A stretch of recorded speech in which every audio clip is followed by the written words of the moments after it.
기도하겠습니다. 하나님, 감사합니다.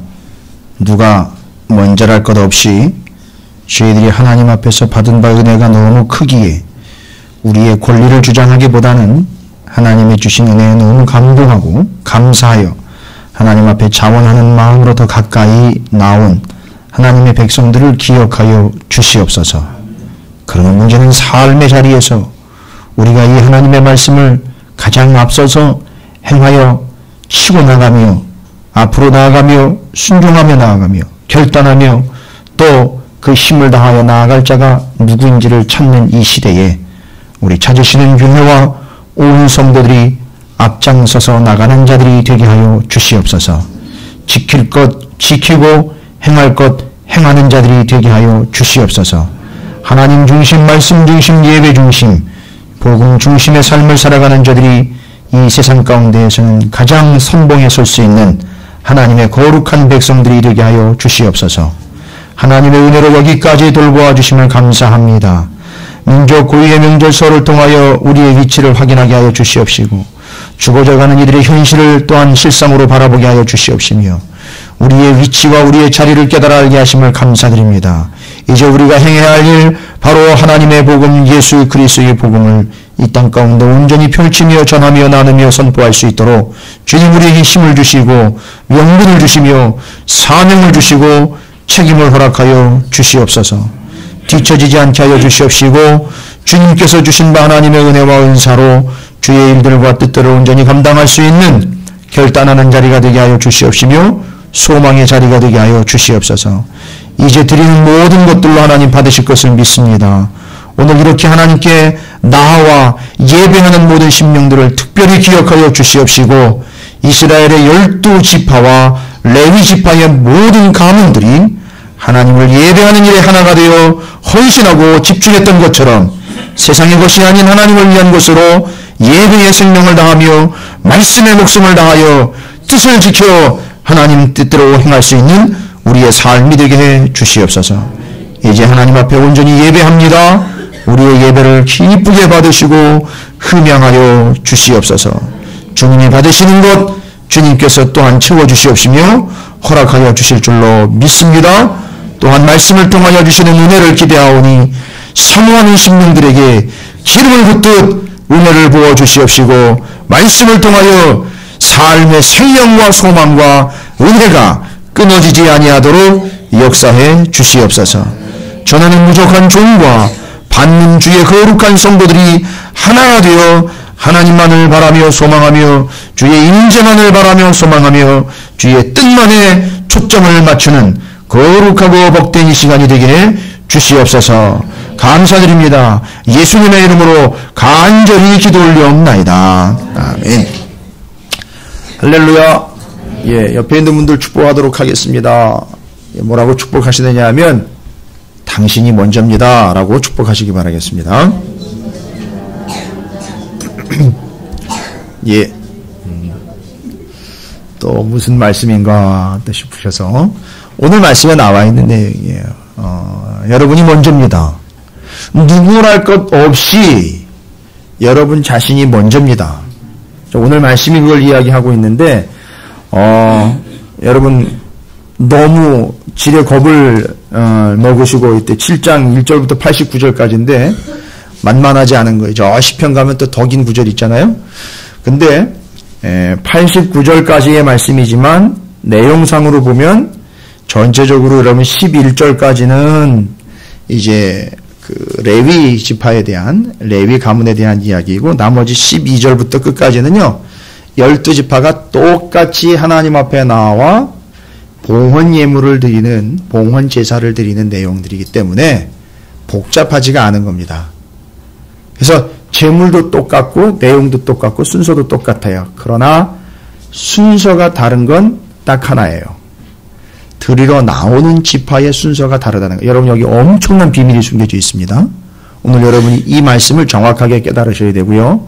앞서서 레위 지파의 각 세 가문에 대한 이야기가 나오면서 언약궤와 성막과 성물을 옮기는 자들에 대한 말씀이 1절부터 11절까지 소개가 되고 있어요. 오늘 오후 예배 때는 이제 이스라엘 백성들이 진영을 갖추는 모습은 여러분들이 먼저 살펴봤으니까 이 진영이 헤쳐 모여서 앞으로 나아갈 때의 모습을 이제 살펴또 볼 거예요. 오후에 때는 그 순서대로 살펴볼 겁니다.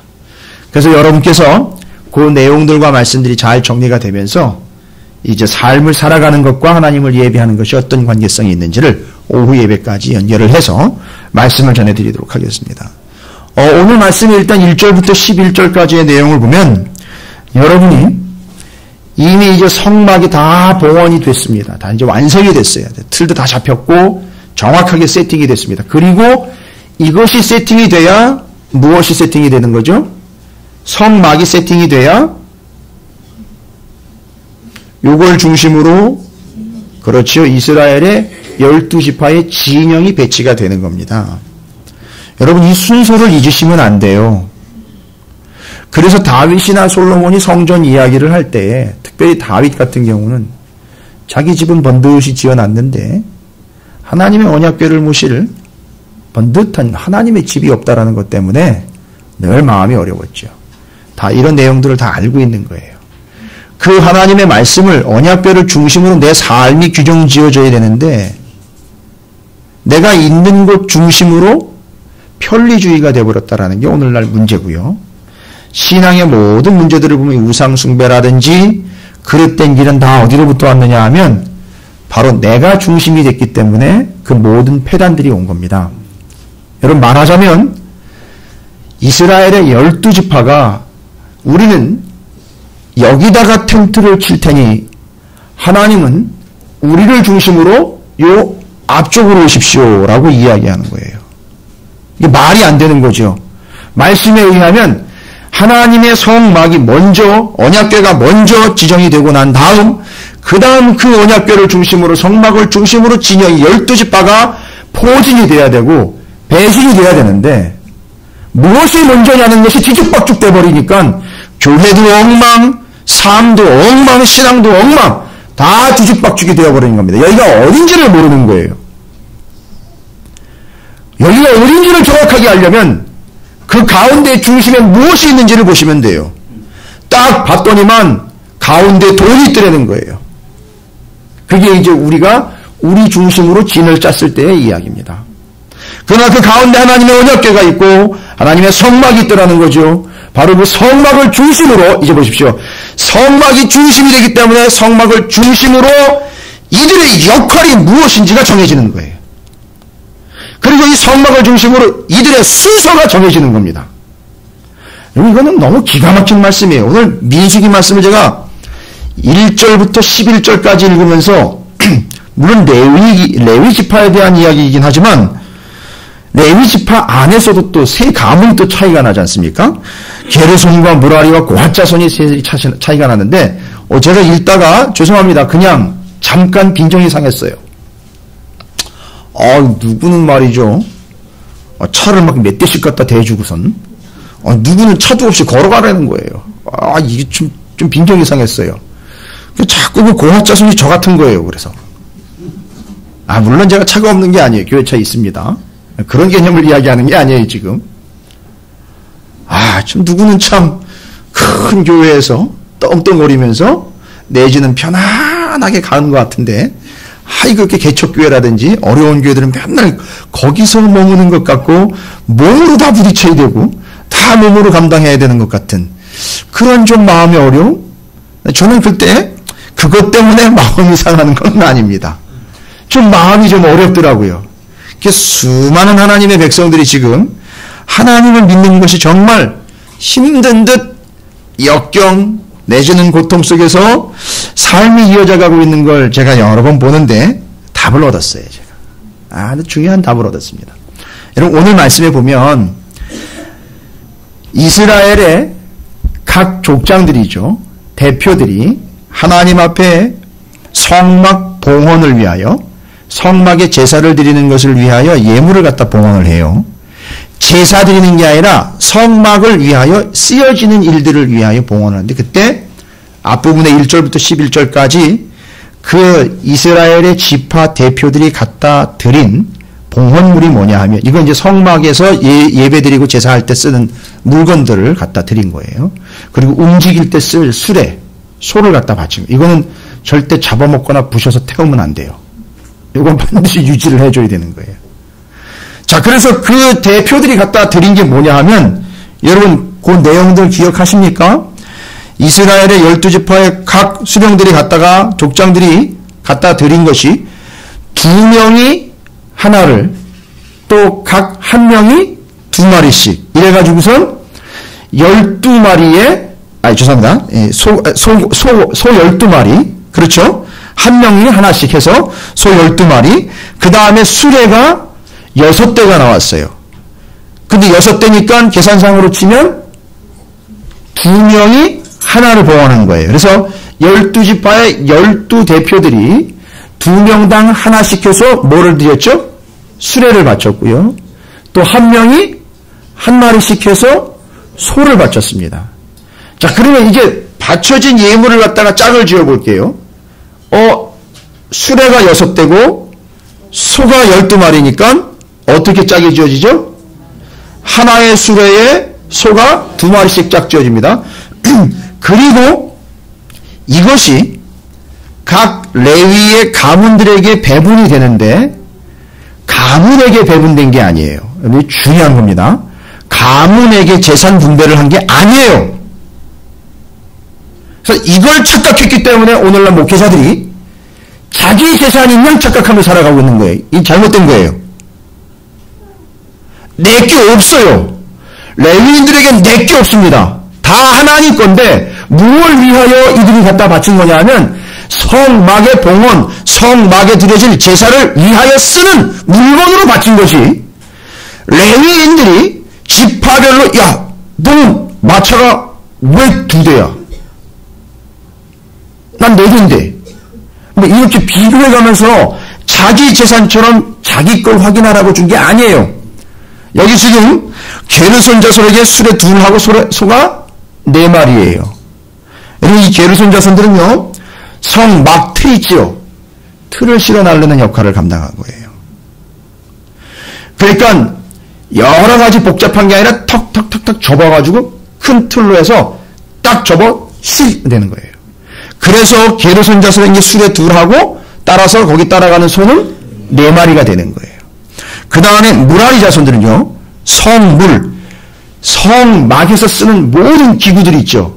이거 어마어마한 거예요 지금. 이 모든 기구들을 다 담아야 되고 잠시 뒤에 12절부터 89절까지 이스라엘 백성들이 갖다 봉헌한 물건들이 있어요. 은쟁반, 은그릇, 금그릇. 여러분 이거 다 싣고 다녀야 되는 거예요. 쓰는 거예요. 그러니까 그걸 실어 날라야 되니까 거기다가 번제랑 물 다 있지 않습니까? 그죠? 그 안에 모든 기물들 이 모든 것들을 다 실어 날라야 되니까 바로 마차, 수레가 몇 개가 필요한 거죠? 4개에다가 당연히 소는 8마리예요. 다 배분이 돼버렸어요. 수레 6대에 소 12마리가 게르손과 무라리 자손이 다 넘었단 말이에요. 그리고 나머지는요. 고핫 자손이에요. 아니 고핫 자손 그럼 이 고핫 자손이 어떻게 되어 있는 겁니까? 오늘 내용에 보면 몸으로 때우라는 거예요. 수레하고 소는 절대 배분이 되어 있지 않습니다. 자, 그래서 죄송합니다. 이 성물이 고핫 자손이 싣고 갔던 물건들이에요. 그러니까 싣고 갔다는 게 아니라 들고 날른 거예요. 중요한 것들로. 자, 여러분 그러면 지금 여러분이 보고 계시는 바대로 레위 자손들 3가문이 각각 다른 분배를 받았고 또 심지어 고핫 자손 같은 경우는 성물이에요. 성물. 제사 드릴 때 쓰는 성물입니다. 제일 중요한 게 뭐죠? 제일 중요한 게요? 이제 오후 시간에 보시겠지만 제일 중요한 진영이 앞서 나갈 때 맨 앞에 서는 게 있어요. 맨 앞에 서야 되잖아요. 예? 맨 앞에서 이제 따라가는 거 아닙니까? 정확하게 얘기하면 하나님을 따라가는 거죠. 뭐가 떠오르면은요? 하나님의 임재에 구름이 떠오르면 바로 고핫 자손은 뭐 해야 돼요? 제일 세게 뛰어들어가서 아니 성막 걷고 이런 거는요 자기가 신경 쓸 게 아니에요. 무라리와 게르손 자손이 하면 돼요. 바로 구름이 떠올랐다라 하나님 움직이신다 이러면 바로 고핫 자손은 뭐 해야 돼요? 들어가서 언약궤 바로 들떠야 되고요. 그 다음에 성물들 제사 드릴 때 쓰는 성물들 같이 들고 따라 나서야 되는 거예요. 이 언약궤를 들고 나간 3일 뒤에 이 진영들이 따라오는 거예요. 그 3일 거리가 되어 있다고 얘기를 해요. 성경에 나와 있습니다. 그 차이가 있습니다. 그리고 언약궤가 가다가 딱 멈췄으면 구름이 딱 멈췄으면 그 자리가 뭐가 되는 거예요? 성막이 되는 거예요.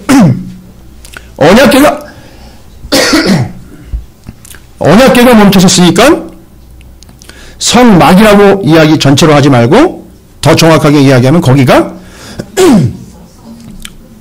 성막에서 지성소가 되는 거예요. 지성소가 되면 언약궤를 앉혀놓고 바로 거기가 중심이 되어서 게르손과 무라리 자손이 바로 뒤따라오다가 틀을 탁탁 만드는 거예요. 그리고 고핫 자손이 성물을 지고 오면서 그 만들어놓은 틀 안에다가 탁탁탁탁 눕는 거예요. 그리고 이스라엘 진영이 그 성막을 중심으로 동서남북으로 포진을 하는 거예요. 이게 이들의 진행 순서예요.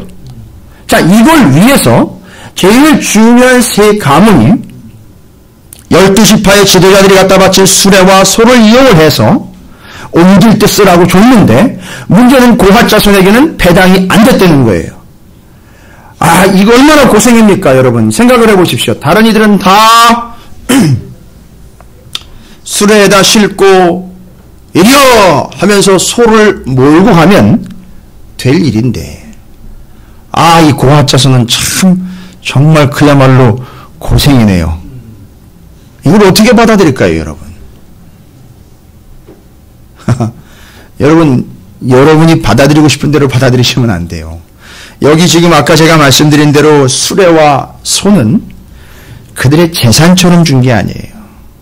수단으로 준 게 아니에요. 워낙에 덩치가 있고 워낙에 무거운 것들이기 때문에 이 소와 수레를 준 것은 소와 수레를 줬다라는 거의 의미야, 소의 의미와 수레의 의미를 여러분이 잘 이해를 하셔야 돼요. 바로 이 소와 수레가 필요한 때는 언제입니까? 소와 수레가 필요한 때는 움직일 때예요. 자기네가 움직이고 싶을 때가 아니라 하나님이 움직이시려고 하실 때, 그때 어떻게 해야 되죠? 그렇죠. 여러분 빨리 눈치껏 대답을 하셔야 돼요. 딱 보고 있다가 벌써 뜨셨다 이러면 언약궤 바로 들고 막 이제 고핫 자손이 막 분주해지면 무라리 게르손은 어떻게 해야 돼요? 정신없어요. 걷고 빼고 접고 풀고 해가지고 다 정리해가지고 바로 수레다 바로 싣고, 여러분 그거 실을 때 그게 고생인 거예요. 다 들고 접고, 여러분 그 천막이요, 그게 무게가 장난이 아니에요. 그거 다 접어야 되고요, 걷어야 되고요, 그것도 실어야 된다, 말아야 돼. 여러분 그거 안 해봤으면 말을 하지 마세요. 제가 이걸 제가 군대에서 경험했잖아요. 제가 공병대 출신인데 조립교, 부교, 뭐 여러분 지금 이런 얘기 들어봐야 아시도 못할 거예요. 공병대 출신이 아니면. 전쟁 시에 탱크 50톤짜리를 실어 나르는 배를 만들어요. 어마어마한 배를 만들어. 거기다 갖다 밑에다가 배 깔죠. 그 위에다가 철판 교골이라고 해서 깔죠. 그 위에 탱크가 올라갈 수 있도록 그걸 다 들고 날라가지고 거기다 딱 만들어 놓으면 기껏 땀 삐질삐질, 이건 군인도 아니에요. 다 막고 나면 땀 삐질삐질 물속에 들어가가지고서 그 작업 다 하니까 이건 완전히 이건 노가다판에 그냥 노동자 일꾼, 그게 그 모습 그대로 군인이 아니에요. 그런 기껏 다 만들어 오면 탱크가 쫙 올라가가지고 탱크 운전하는 그 군인들하고 탱크 그 호위하는 병사들하고 탱크에 같이 타가지고 유유히 강을 건너갑니다. 정신없이 만들어 놓으면 그걸로 그냥 건너가는 거예요. 다리도 마찬가지예요. 양쪽에 다리가 끊겨서 다리를 힘차게 그냥 추진을 해가지고 다 건설을 해가지고 만들어 놓으면 글로 차들 다니죠. 군인들 가지고. 그럼 저희는 기다리고 있는 거예요. 그거 다 쎄 빠지게 해놓고선요.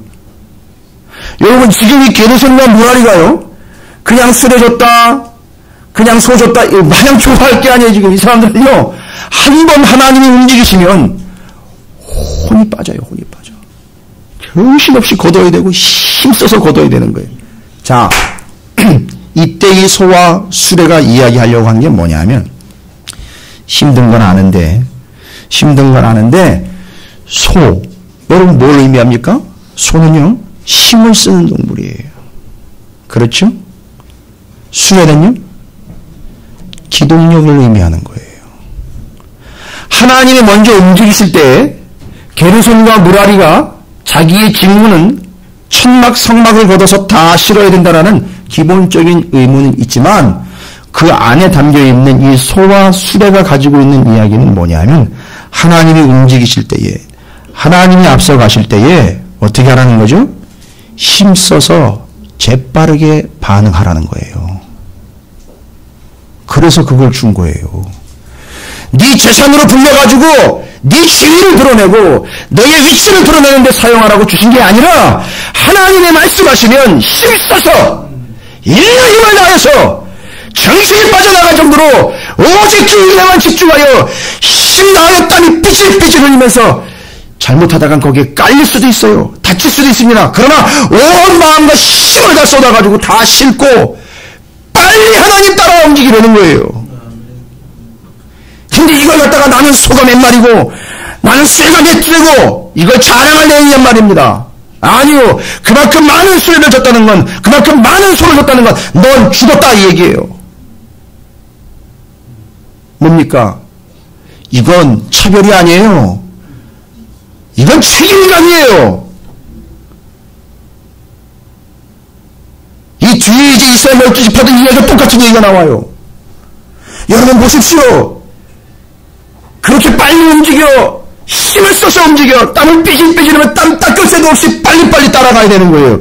누굴 따라갑니까? 하나님을 따라가는 거예요. 누굴 따라가는 게 아니에요. 다른 사람을 따라가는 것도 아닙니다. 그거 따라가라고 힘쓰라고, 잽싸게 움직이라고 하나님 말씀하시면 힘써서 빨리빨리 반응해 보이란 얘기예요. 그래서 그 소와 그 수레를 무라리와 게르손 자손에게 주신 거예요. 여러분이 혹시 여러분 것인 것처럼 착각하고 있는 게 있습니까? 여러분, 그거 여러분이 그냥 알아서 계획 가운데 그냥 얻어내신 건가요?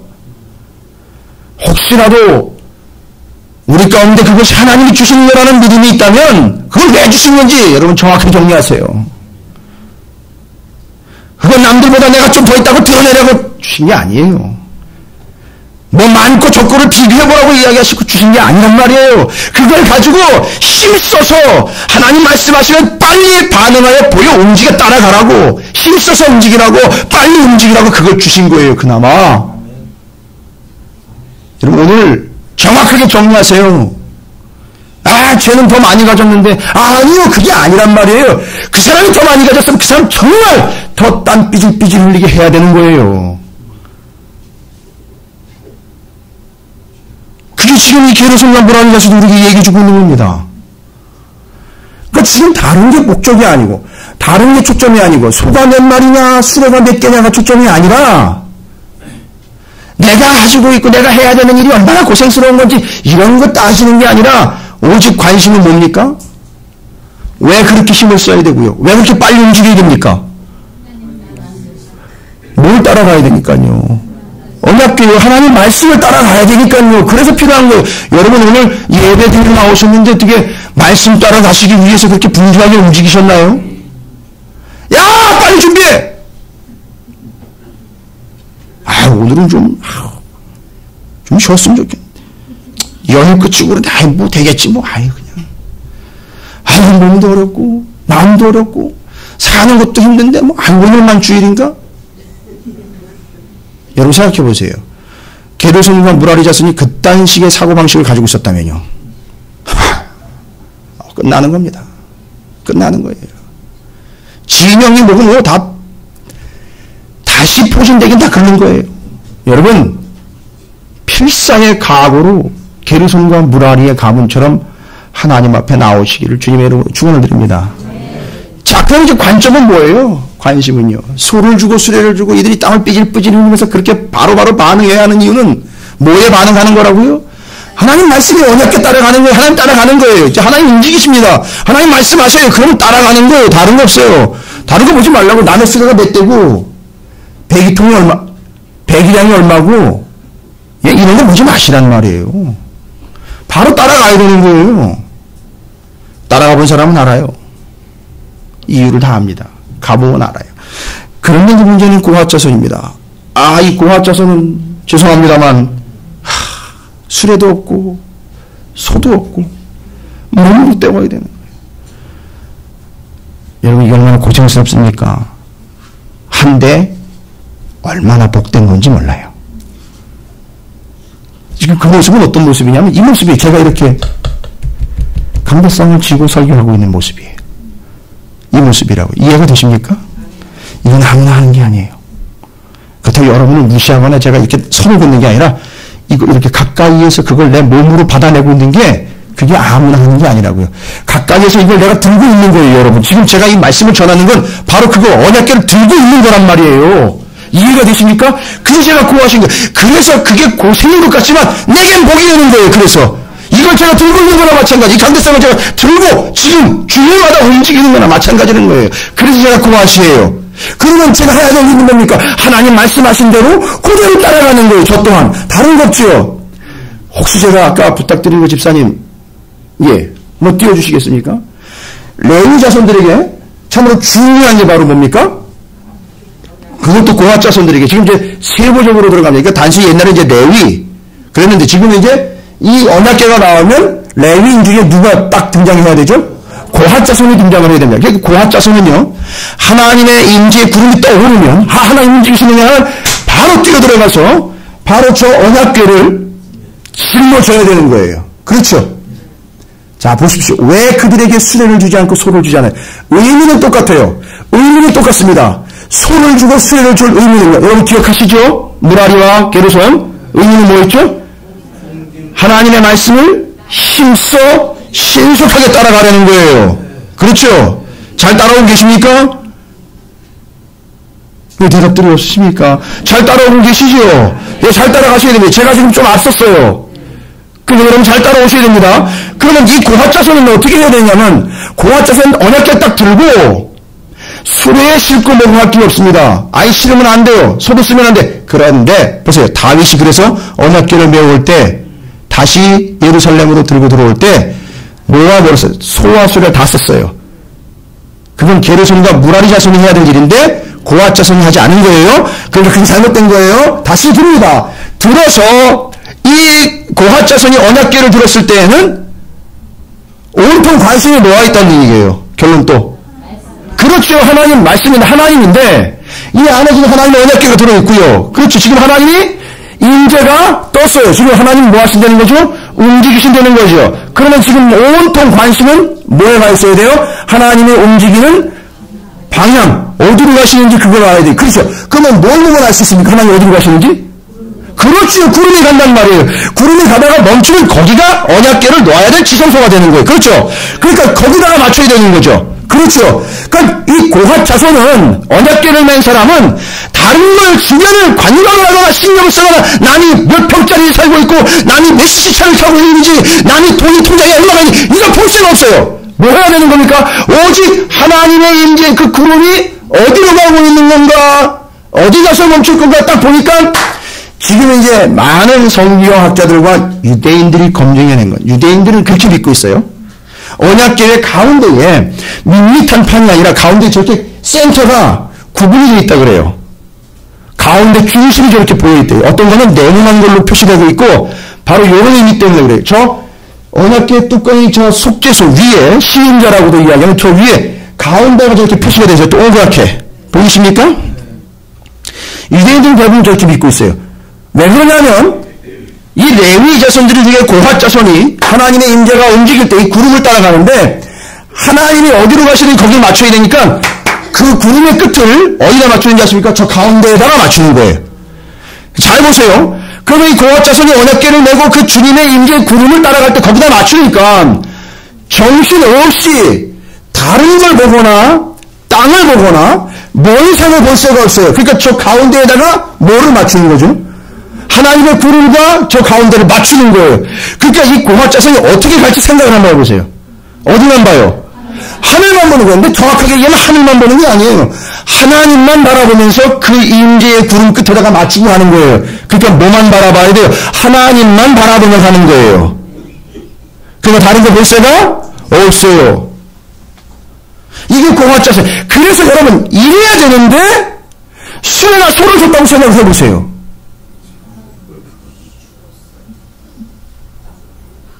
잘못됐다라는 개념보다는 수레나 소를 줘버리는 순간 이놈의 수레와 소가 아주 편리한 소단이 돼버립니다. 그래서 어떻게 되죠? 아이고 가다 보면 오시겠지 뭐. 안 그렇습니까? 아니 가다 보면 오시겠지. 내가 봤을 때는 길이 잘 보세요. 그때부터는 하나님이 가시려고 하는 방향이 아니라 뭐가 갈 수 있는 방향으로 가죠? 소와 수레가 갈 수 있는 방향으로 가게 돼 있어요. 이 기가 막힌 하나님의 뜻을 발견하시기 바랍니다. 소하고 수레를 줘버리는 순간 이 고화자손은요, 뭘 따라간다고요? 소하고 수레가 갈 수 있는 길을 따라간단 말이에요. 하나님을 따라가는 게 아니라 그 편리함, 수레, 소가 갈 수 있는 데 따라간단 말이에요. 이 언약궤가요. 누굴 따라가야 되는데요? 하나님을 따라가야 되는데요. 이게 얼마나 어그러진 삶이냔 말입니다. 그런데 오늘날 그리스도인들과 많은 교회들이 수레와 소가 갈 수 있는 길로 간다는 거예요. 언약궤를 지금 그 길로 가고 있다는 거예요. 하나님이 가라 하시는 대로 가는 게 아니라 내가 가는 대로 따라오라고 거기다 맞추라고 분명히 얘기하셨는데 그걸 따라가고 거기다 맞추는 게 아니라 수레와 소가 갈 수 있는 대로 이 말씀을 갖고 가고 있다는 거예요. 주일날 여기 서가지고 세상적인 이야기 퍼지는 여러분 세상의 심리학은 이렇게 얘기합니다. 여러분 사회적으로는 이렇게 얘기합니다. 여러분 세상의 유행은 이겁니다. 이걸 따라가라고 얘기를 하는 거예요. 그리고 뭘 따라가는 겁니까? 수레와 소를 따라가고 있는 거예요. 여러분 절대 그러면 안 되는 거예요. 고화자손은 절대 그렇게 하지 말라고. 온 몸으로 감당해내라고. 절대 하나님의 임재, 하나님과의 방향을 어그러뜨리지 말라고. 하나님을 놓치지 말라고. 하나님의 말씀에다가 맞추라고. 하나님만 따라가라고. 하나님만 바라보라고. 고화자손들에게는 선물과 언약궤를 이렇게 지고 가도록 말씀을 하신 거예요.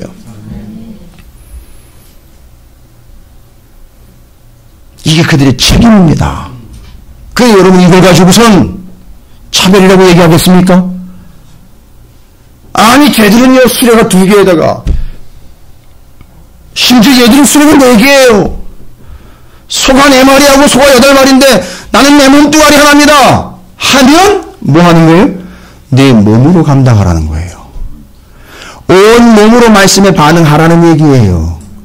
하나님의 말씀과 하나님의 임재와 하나님의 움직임에만 초점을 맞추라는 얘기예요. 여러분을 골탕을 먹이려고 하는 게 아니에요. 온몸으로 감당해라. 편한 길 없다. 말씀을 따라가는 길엔 편한 길 없다.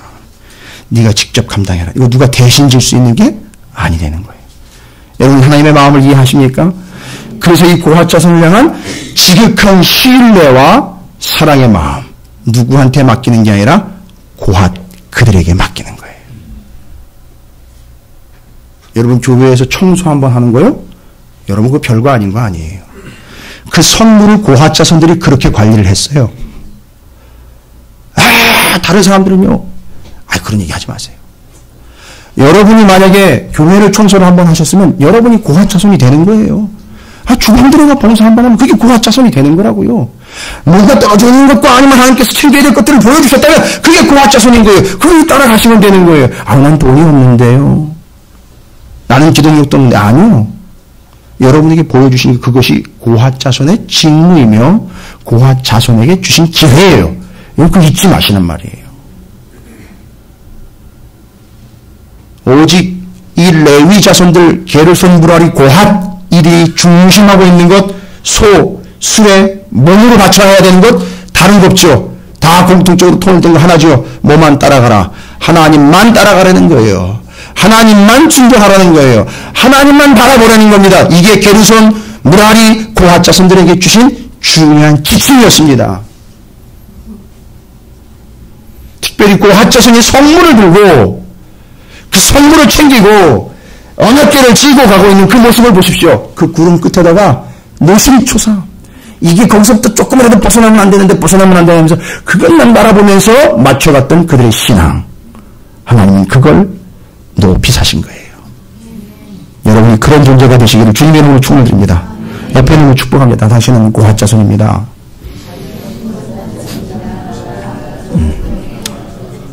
그럼 오늘 무라리하고 게르손하고 고핫을 좀 이렇게 나눠봐야 되나요? 아니. 여러분이요. 착각하시면 안 됩니다. 오해하시지 마세요. 게르손, 무라리, 고핫 이 세 직분을 다 가지고 있는 거예요. 오늘날 그리스도인들은요. 싹 다 가지고 있는 거란 말이에요. 이게 중요한 걸 깨달으셔야 됩니다. 그런데 초점은 딱 하나라는 거예요.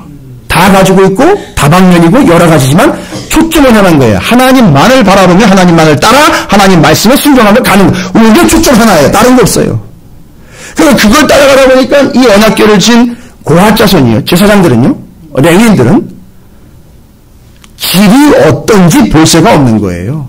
그렇죠? 여러분 그건 뭐가 있어야지 가능합니까? 아니 지금 길이 어떻게 될지도 모르고 어떻게 합니까? 아니 길이 어떤 길인지도 모르고 어떻게 산길이고 낭떠러지인지 어떻게 알고 그렇게 합니까? 이 사람들 어떻게 간 거예요 그러니까? 앞을 보지도 않았어요. 아니 볼 수도 없다고 어떻게 갔습니까? 하나님만 믿고 간 거예요. 이게 그런 관계가 되는 겁니다. 여러분 이게 고핫 자손이에요. 기가 막히죠. 여러분이 바로 그런 존재이시길 주님으로 축원드립니다. 자, 그 다음에 중요한 건 뭐냐면 이제 두 번째예요. 복잡하지 않습니다. 게르손, 무라리, 고핫 자손이 맡고 있었던 이 직임들 정확하게 정리하시면 돼요. 그냥 하나예요. 하나님만 바라보라. 힘써라. 빨리 움직여라. 오로지 하나님만 바라봐라. 이거예요 지금. 레위 자손들이 이겁니다. 이거 하나 바라본 거예요. 이거 지금. 이거 정리한 건데 1절부터 11절까지. 그 다음에 12절부터 89절 끝까지 보면은요. 정말 왜 이렇게 똑같은 내용과 똑같은 또 봉헌물들을 고스란히 이야기를 하고 있는지 잘 보십시오. 12지파가 숫자적으로 우리가 다 계수를 해봤지만 똑같지는 않아요. 그렇죠? 다 차이가 있을 수 있어요. 그런데 중요한 건 뭐냐 하면 성막을 봉헌하고 난 다음에 드리는 예물 있지 않습니까? 여기에는 전혀 차이가 없어요. 여러분 이걸 뭘 이야기하는 걸까요? 여러분 지금 자리에 앉으셨는데 이 앞자리에 계신 분들이 헌금 좀 많이 하시는 분들인가요? 저는 그렇게 정한 적이 없어요. 조금 더 열심히 봉사하시는 분들로 따로 이렇게 만들어 놓은 건가요? 자리를 이렇게 배석을 이렇게 제가 만들어 놓은 건가요? 우리가 또 묵시적으로 한 건가요? 아니죠. 그 다음에 여러분 교회 오실 때 오늘 제가 한번 순번을 먹여볼까 그랬는데 일찍 오신 분 조금 늦게 오신 분 제일 좀 늦게 오신 분들 이렇게 구분이 돼가지고 여기 순서 정해진 건가요? 아니죠. 여러분 그건 정해진 게 아니에요. 하나님 앞에 예배하는 모든 것들은요 구별되거나 혹시 차별되거나 나누어 놓은 게 아니에요. 그러니까 여기 계시는 어린 심령으로부터 노년에리까지 누구든지 재산이 얼마가 됐든 어디에 살든지 여러분 좀 고려의 대상은 될 수 있지만 그것 때문에 영향을 받는 건 아니에요. 무엇이든지 어떤 상황 누구든지 다 하나님 앞에 예배하는 부분에 있어서는 다 뭐라는 거죠? 똑같다는 거예요. 제일 중요한 겁니다. 너무너무 중요한 거예요. 똑같다는 거예요. 그러니까 어느 누구도 예배할 수 없는 거예요. 그러니까 어떤 이유도 핑계가 될 수 없는 거예요. 하나님을 예배하는 것은 다 똑같습니다. 그렇죠? 그런데 드려지는 예물과 또 드려야 되는 내용들도 다 똑같은데 틀린 게 하나 있어요. 이게 뭐죠? 순서가 틀려요. 보시면 아시겠지만 이 순서는 어떤 순서냐 하면 유다로부터 시작된 이 순서 눈치채셨나요? 진영 배치할 때 유다 지파서부터 쭉 해가지고 끝까지 했죠. 그 다음에 요 지파는요, 요 하나님 앞에 예물을 드리러 나오는 요 순서는요, 앞으로 성막을 걷고 이스라엘이 움직일 때 앞서 나가는 순서예요. 그러니까 유다 지파가 제일 먼저 하나님 앞에 제사하러 나왔죠. 그 알고 봤더니 유다 지파가 제일 먼저 앞서 나가는 사람이 언약궤 바로 뒤따라가는 지파예요. 이해가 되십니까? 그러면 이거는요. 여러분 이게 특권일까요? 다시 한번 말씀드리지만 특권이 아니에요. 이건 뭐예요? 책임이에요. 이해가 되십니까? 제일 먼저 예배하러 나올 수 있는 이가 제일 먼저 삶을 대처를 하러 나가는 거예요. 유다 지파는요, 하나님이 특별히 예수 그리스도가 그 지파에서 나오는 선택된 지파이기도 합니다. 그런데 유다 지파가 앞서서 나간다는 이야기는 삶에 있어서 앞을 치고 나갈 수 있는 능력이 있는 거예요. 사자와 같은 존재예요. 그러니까 그 사람에게 많은 걸 줬다, 좋은 걸 줬다, 그 사람이 다른 사람들보다 뛰어나다. 이게 아니라 하나님은 바로 그것을 왜서 그렇게 허락하셨느냐 하면 하나님 앞에 나오는 것과 나가는 것에 있어서 네가 책임감 있고 책임을 다하라는 거예요. 이걸 어떻게 설명하냐면 여러분 좀 잘 사는 분들 계시죠? 좀 남들보다 건강한 분 계시죠? 재능이 더 있죠? 달란트가 있죠? 이거 다 어떻게 받아들이셔야 되느냐면 하나님이 차별로서 저 사람과 다르게 나를 만들어 놓은 것이 아니라 이건 내가 주신 책임이에요. 이해가 되십니까? 그래서 더 내가 먼저 나가야 되는 거고요. 더 내가 앞서야 되는 거예요. 내가 더 드려야 되는 거예요. 내가 바로 반응해야 되는 겁니다. 제 1순위로 반응하는 건 그 사람을 더 사랑하기 때문이 아니라 그 사람의 그만한 책임이 있기 때문인 거예요. 아멘. 많은 걸 맡겨주셨으면 많은 것을 하나님이 요구하시는 거예요. 아멘. 그건 재산을 증식하는 내용이 아닙니다. 그가 하나님에게 그런 존재로 신뢰감을 받고 있기 때문에 기대가 있는 것이 책임으로 이 땅에 나타나는 거예요. 잘 보십시오. 하나님에게 먼저 예배하러 나오는 그가 삶에서 앞장서 드리는 거예요. 여러분의 삶이요. 교회의 신앙생활하고 있는 모든 성도들의 삶을 보십시오. 그것이 기복신앙이 아니라 반응이 아니라 조건이 아니라 신앙생활에 항상 앞장서는 일을 보면 항상 삶에서 앞장서고 있어요. 실제로요. 그렇게 했기 때문에 그렇게 되는 복이 아니라 당연한 거예요. 그 사람한테. 그 사람은 그렇게 책임지었어요. 하나님이. 여러분 이 사실을 잊지 마시기 바랍니다. 이 원칙이 깨지지 않아요. 이건 기복신앙이 아니에요. 그리고 유다한테 뭐 특별하게 많은 걸 아니요 많은 걸 주신 거 없어요. 맨 앞에 서면은요. 뭐 해야 돼요? 언약궤를 쫓아다니면서 저거 어떻게 보면 카바해야 돼요. 뒤에 있는 이스라엘 백성도 카바해야 된단 말이에요. 그런다고 하나님 돈을 많이 주셨어요? 더 오래 살게 하셨을까요? 아니요. 그만큼의 자격이 그만큼의 그릇이 되기 때문에 하나님 맡겨주신 거예요. 그러면 그 맡겨주신 걸 책임감 있게 감당을 해내야 되는 거예요. 그런데 유다가 잠깐 헷가닥합니다. 하나님한테도 먼저 나가 예배하죠. 먼저 예물 드렸죠. 또 지파의 맨 앞에 서가지고 진영의 맨 앞에 서가지고 나가죠. 그러니까 이놈의 유다가 성경에는 안 나와 있습니다. 그러지 나왔어요. 잠깐 여기에 맛이 가가지고 야 어디 내 앞을 서 그리고 내가 앞이야. 나만 따라오고 내 위치는 여기야. 그러니까 넘보지 마. 그리고 내가 항상 너희들보다 앞서고 있으니까 나를 앞서려고도 하지 말고 주제넘게 나한테 덤비려고 하지 마. 내가 항상 요 앞이니까 항상 너는 내 뒤야. 여러분 이런 식으로 만약에 자기 자리를 확보를 한다면요. 예, 그 자리는 다음 자리로 넘어가야 돼요. 다음 사람에게 넘어가야 되는 거예요. 유다가 만약에 잘못 이걸 받아들인다면 이런 불상사가 생기는 겁니다. 오늘날 많은 그리스도인 심지어 교회 안에서도요.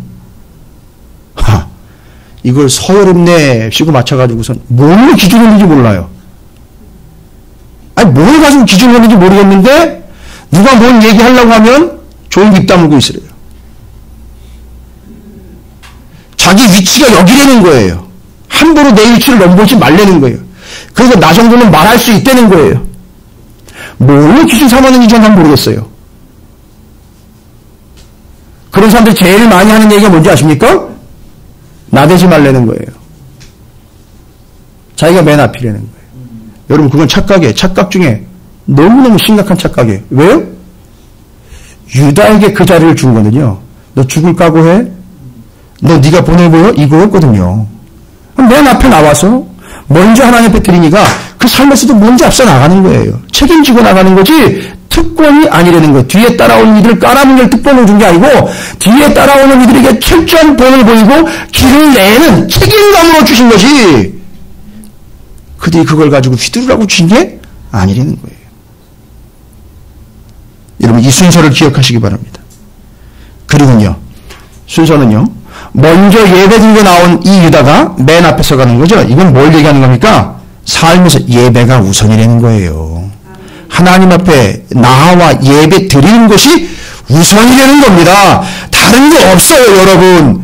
먼저 예배하러 온 유다가 먼저 앞장섰다는 거예요. 이게 삶에서 먼저 예배라는 거예요. 다른 이유가 없습니다. 저는 이해해 드릴 수 있어요. 다른 게 먼저일 수 있는 이해해 드릴 수 있어요. 그러나 하나님에게까지 이해해 달라고 하지는 마세요. 이건 정해진 거예요. 지금 유다 지파가 정확하게 잘 보여주고 있어요. 삶의 우선은 예배예요. 그래서 먼저 예배했고 이 사람들은 또 나중에 움직입니다. 이게 먼저 예배하고 난 다음에 어디에서 움직입니까? 민수기 10장 10절에서 움직여요. 근데 그때 이제 앞장서는 거예요. 그래도 유다가 앞장서더라도 위치는 어디예요? 맨 앞인데요. 정확하게 얘기하면요. 언약궤 뒤에요. 말씀 뒤라고요. 그래도 그것도 말씀 따라가는 거라고요. 착각하면 안 되는 거죠. 그러니까 삶의 책임감이 예배로 드러나는 거예요. 삶을 어떻게 사는가가 예배에 나타난단 말이에요. 그러니까 예배 드리는 걸 보면 삶을 알 수 있는 거예요. 그러니까 바빠요. 그 사람들은 바빠요. 근데 예전에 그런 책이 있어요. 제가 읽어보진 않았는데 제목 자체가 참 마음에 들어요. 바빠서 기도합니다. 바빠서 예배 먹고, 바빠서 기도도 안 되고, 바빠서 뭐도 못하고 바빠서. 그런데 유다 지파는 바빠서 기도합니다. 바빠서 예배합니다. 바쁘지만 예배합니다. 아니에요. 예배하니 바쁘네요. 헌신하고 봉사하니 바쁘네요. 그렇게 되는 게 정상이에요. 그 바쁜 이유가 뭔지 한 번씩 생각해 보세요. 뭐 때문에 바쁘네요? 뭐 때문에 바쁘네요? 근데 예배하니 바쁘네요. 드리니 바쁘네요. 기도하니 바쁘네요. 그래서 기도합니다. 그래서 예배합니다. 이건지 그 외에 다른 이유 때문에 바쁘다는 핑계가 나오고 있는 건지 그건 여러분 유다 지파 아니에요. 그러니까 이 예배와 삶이 일치한다는 거예요. 여러분 한번 해보세요. 이 사순절 기간 동안 아니 여러분 평생에 예배, 드림, 헌신에 좀 앞장서 보세요. 앞에서 보시라고요. 그게 삶의 자리란 말입니다. 그게 삶으로 그대로 나타난다니까요. 그게 유다 지파의 자리예요. 누굴 보여주기 위한 거 아닙니다. 하나님을 감동시켜가지고 내가 더 복받으려고 하는 거 그게 아니라고요. 삶의 자리가 그렇게 된다니까요. 그게 유다의 자리예요. 그런데 어떤 사람들은요. 예배하러 나가는 순서엔 관심 없고 저 나가는 순서에만 관심 있어요. 드러내고 나타내고 앞서가는 데만 관심 있는 이들이 있어요. 여러분, 여러분의 위치는 오늘 긴 구절 속에서 내가 어느 지파의 위치쯤 섰나 이런 개념이 아니에요. 여러분의 위치는 무조건 유다예요. 할렐루야. 그러나 다 같이 드렸어요. 유다에겐 그만한 책임이 있습니다. 여러분 정신없는 게 아니에요. 바로 그렇기 때문에 여러분이 다른 걸 할 여유가 없는 거예요. 예배하러 오기 때문에 다른 걸 따라가거나 다른 걸 핑계할 여유가 없는 것이 그것 때문에 예배할 여유가 없다는 건 말이 안 되는 거란 말이에요. 뭔가 뒤집어지게 돼버린 거예요. 유다가 어디 그런 얘기 있습니까? 나가기 전에 자기가 앞장서기 전에 이미 먼저 예배하러 나왔어요. 제 1착으로 제일 먼저. 그리고 그걸 보고 다른 이들도 똑같이 그렇게 예배했어요. 잊지 마십시오.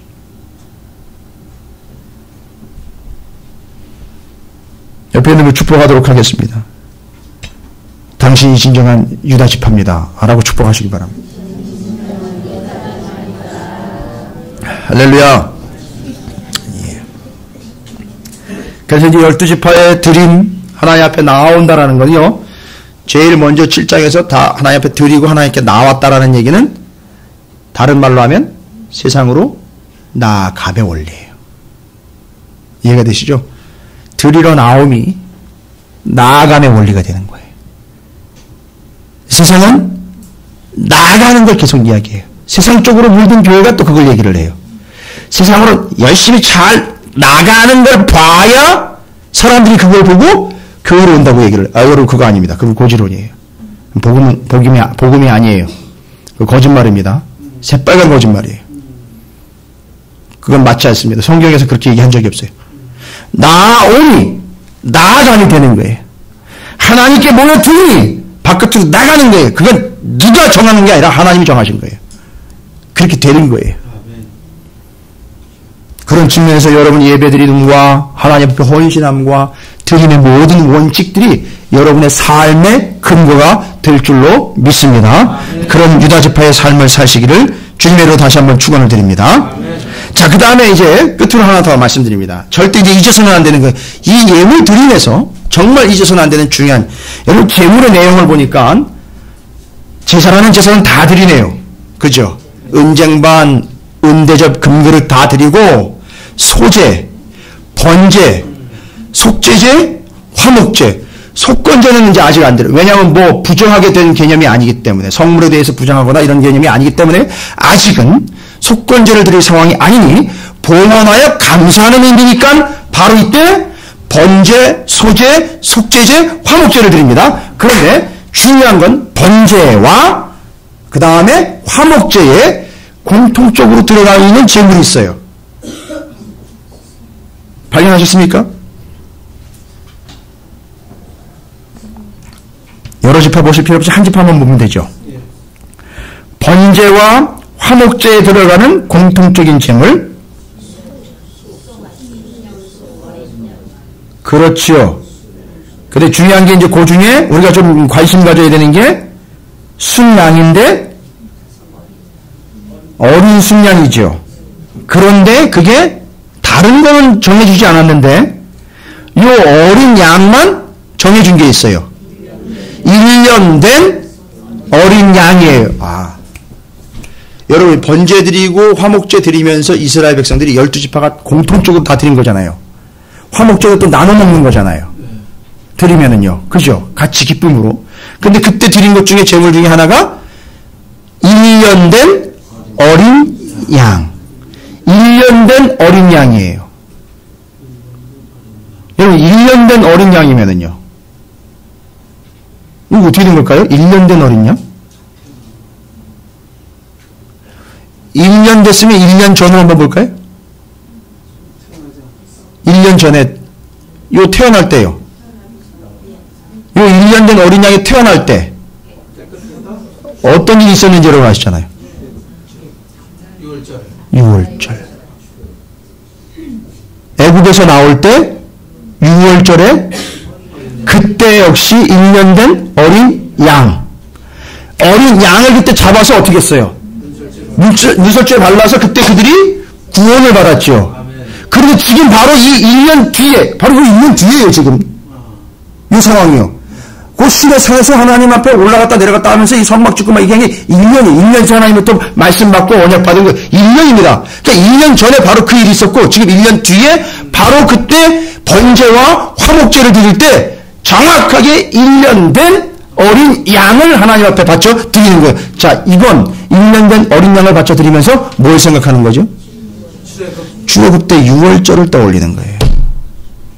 잘 보세요. 1년 된 어린 양, 1년 된 어린 양이면 1년 전에 태어난 거예요. 다 죽어나갈 때 그때 태어난 거예요. 그때 그들이 살았어요. 그래서 지금 여기 와 있는 거죠. 그래서 1년 전에 6월절에 이스라엘을 살리는 양이 그때 그 양이 죽던 때 그때 태어난 양이에요. 그래서 이들이 드리는 1년 된 어린 양은 바로 오늘의 봉헌식을 통해서 6월절의 은혜를 다시 기억하고 생각하면서 감사하는 거예요. 나를 구원해 주신 분이 하나님이시구나. 나를 구원한 그때의 그 6월절 어린 양이 지금 내가 드리는 이 1년 된 어린 양, 바로 이 어린 양은 누구를 이야기하는 거냐? 예수 그리스도를 얘기한다라는 걸 절대 잊지 않도록 이제는 규정이 돼버린 거예요. 1년 된 어린 양. 이제 정확하게 얘기하니까 의미상 1년 전 그 어린 양이네요. 6월절 때 그 어린 양이네요. 그래서 예수를 6월절 어린 양으로 이야기하는 게 여기서 나오는 거예요. 그래서 그 예수 그리스도 6월절 어린 양으로 인하여 우리가 구원을 받은 것처럼 이제는 하나님 앞에 구원함을 받은 백성들이 나와 예배하며 삶에서 나가는 것, 이것이 하나님의 전적 은혜라는 것을 이 진영, 또 그 진영이 진정한 되어가는 걸 통하여 설명을 해주고 있는 거예요. 다 정리가 되십니까? 이게 바로 민수기 7장이 가지고 있는 깊은 의미입니다. 이게 확증이 됐습니다. 예수 그리스도, 이제는 1년 된 어린 양이 나는 것이 구원의 어린 양 예수 그리스도를 예표하는 확증이 되었습니다. 그러니까 이제 이 공동체는요, 잘 보세요. 결론이에요. 이 공동체는 이 진영으로, 이 지파별로 나와 예배드려 나오는 이 사람들은 구원받기 위하여 예배하러 나오는 게 이 교회와 성도들이 아직까지도 헷갈리고 혼동성이 그거 예배 드리러 나왔는데, 예배하러 나왔는데 이 사람들이 구원받기 위하여 지금 예물을 가지고 하나님께 나온 게 아니잖아요. 그렇죠? 이 사람들은요, 이미 구원 받은 사람으로서 뭐 하는 거예요? 지금 어린 양을 드림으로 그 구원을 기억하는 거예요. 잊지 않는 거예요. 감사하는 거예요. 그 어린 양 되실 예수 그리스도를, 그렇게 우리에게 어린 양을 보여주신 하나님을 예배하는 거예요. 그러니까 예배의 자리는 뭡니까? 내 만족이 아니에요. 나를 위해가 아니에요. 나를 구원해 주신 구원받음에 대한 감격과 기쁨으로 구원의 확증을 가지고 구원받은 자로서 하나님 앞에 예배하는 자리가 이 자리가 되는 거예요. 그리고 그 구원의 확증을 가지고 우리가 어떻게 하는 겁니까? 이제는 나아가는 거예요. 할렐루야.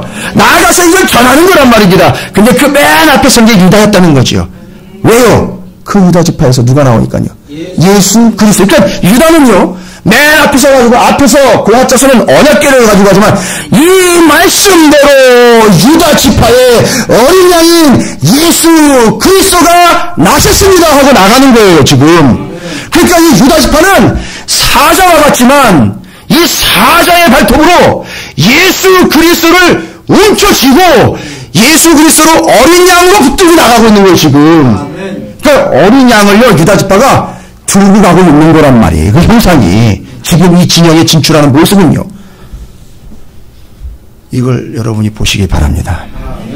그래서 유다 지파인 거예요. 그래서 여러분이 바로 왜 앞에 서야 되는지 이제 얘기 드리는 거예요. 앞에 섰다는 것은 여러분의 특권을 이야기하는 게 아니라 바로 그 예수 그리스도를 앞세워 어린 양을 붙잡고 나아가며 이분이 생명이고 이분이 구원입니다.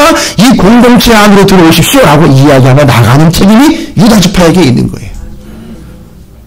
그러나 이게 또 유다 지파 따로 있고 레위 자손 따로 있고 이게 아니라 예수 그리스도로 다 완성이 됐잖아요. 그죠? 그리고 예수 그리스도를 믿는 우리가 왕 같은 제사장들로서 이 유다 지파의 의미, 고핫 자손의 의미, 레위인들의 의미를 다 포함을 해서 우리가 이제 뭐가 되는 거죠? 그 삶을 살아가는 그리스도인들이 되어야 한다는 얘기하는 거예요. 정리되십니까? 오늘 89절까지 긴 내용들 속에서 여러분이 헷갈릴 수도 있었던 내용들을 제가 다시 한번 정리를 해드렸습니다. 이제 오후 예배 때는 이 진영이 이제 해쳐 모여서 앞으로 진행하는 모습들을 보면서 레위인들을 성별하는 또 모습들을 통해서 더 구체적인 하나님 앞에 나아가는 방법들과 하나님이 구별하심에 대한 내용들을 나눌 텐데, 오늘 말씀에서는 다른 거 없습니다. 레위 자손과 유다 지파를 보니 다른 거 없죠. 다 하나님만 따라, 말씀만 따라, 주님만 바라보며 하나님이 움직일 때 힘써 잽싸게 움직여라. 앞장서 나가 삶의 앞장서라. 예배, 드림, 이의 헌신, 이 믿음이 먼저였지 삶이 먼저가 아니라는 것. 유다 지파는 사자의 발로 예수 그리스도를 어린 양으로 들고 아예 어린 양을 떠받들고 나아가고 있는 모양새라는 것. 그 언약궤는 그 예수 그리스도를 이야기하는 것. 그리고 이렇게 예수가 어린 양으로 오신다는 것. 이걸 알아먹으라고 이런 모양으로 나아가는 거예요. 그럼 세상에 많은 열방이 그 모습을 보고 언약궤의 말씀이네. 그 말씀대로 유다 지파에서 예수 그리스도가 어린 양으로 오셨네. 그리고 그를 믿는 자들이 이렇게 구원받은 공동체가 되어 예배하는 거네. 그러면 내가 그 공동체 안으로 들어가야 되겠네 라고 전하는 것, 이게 이 공동체의 본분이라는 거예요. 여러분, 이 구약의 어마어마한 정치 그림을 제가 민수기 7장을 통해서 여러분에게 그려드린 거예요. 절대 잊지 마시고, 이 그림 절대 잊지 마시고, 이 구조로 진행하고 예배하고 모이고 진행하고 모이고 진행하고 앞서가고 따라가고 바로 힘써서 밀접하게 하나님만 따르는 우리의 삶이 또 우리 찾으시는 교회와 여러 성도들이 되시기를 주님의 이름으로 축원드립니다.